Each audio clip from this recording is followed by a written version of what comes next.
For the 33rd Sunday in Ordinary Time, we hear the parable of the talents. And, there seems to be an unequal distribution of the talents that are given to the three servants. Now, the first thing to recognize is we're not talking about personality traits or, things that we're good at. That's not actually the way talent is used in this context. It's actually sort of it's a weight, actually, a weight of, I think, silver typically.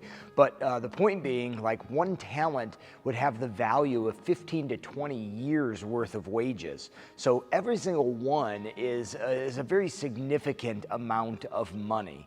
And I think, in our times, we to be honest with you, here's what I think. I think a lot of times we automatically make the shift to, good use of your talents that God has given you, the things you're good at, because a lot of times people fail to understand or be able to explain the parable. So we're like, oh yeah, what are you good at? You got to use it well to give back to God. And it's like, well, that's true, but I think there's a meaning underneath that we need to get to. So each person, there's three of them. One has one talent, one has 2 talents, one has 5 talents, right? At different amounts, all a very significant amount. And the first 2, the 5 and the 2, they invest. They invest the talents and they make a return on their investment.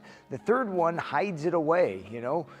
Ultimately, you think about this. Yes, the first 2 took an action with the money. They made money back.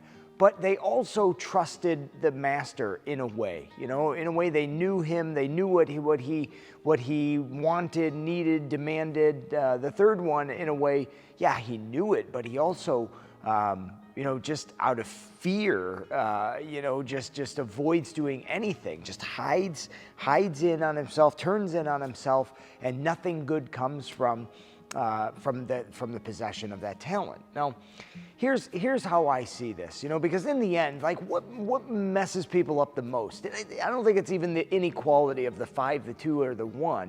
People recognize that people's lives are different. They have different amounts. They, have different talents even, but in the end, I think where people struggle the most is take from the one who has 1 and give it to the one with 10. For those who have will be given more, and those who have not, even what they have will be taken away. What are we talking about?